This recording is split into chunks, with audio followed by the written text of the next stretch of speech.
মই আপোনালোকক আজি পিয়ৰত কি চাউল আমি ইউজ কৰোঁ সেইটো আপোনালোকক ক'ম।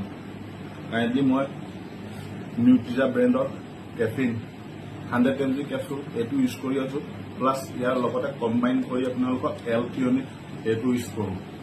আপোনালোকে কেফিন কেতিয়াবা ধৰি লওক মন গ'লে 2টা টেবলেট খাওঁ, 1 কেপচুল পাৰ কেপচুল 100 mg হয়। মই কেতিয়াবা আপোনাৰ ধৰি লওক ছেছনটো বহুত হেভি আছে, তেতিয়া মানে ইয়াত 2টা কেপচুল ইউজ কৰোঁ, আৰু কিন্তু ইয়াৰ প্ৰায় এটাই ইউজ কৰোঁ।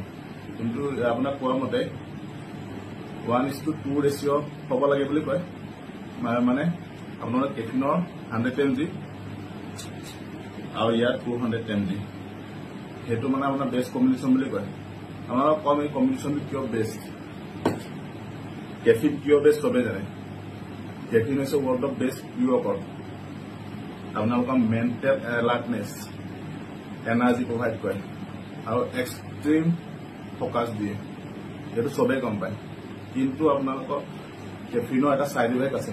ছাইড ইফেক্টটো হৈছে আপোনালোকৰ ধৰি লওক কেফিন খোৱাৰ পিছত আপোনালোকৰ বডিটো কেতিয়াবা এনচিয়াছ বা এনজাইটি টাইপৰ ফিল হ'ব পাৰে। সেইটো আপোনালোকৰ L-থিয়নিনে কমায়, সেইটো বস্তু বেলেঞ্চ কৰি ৰাখে। এই দুটা হৈছে বেষ্ট কম্বিনেশ্যন।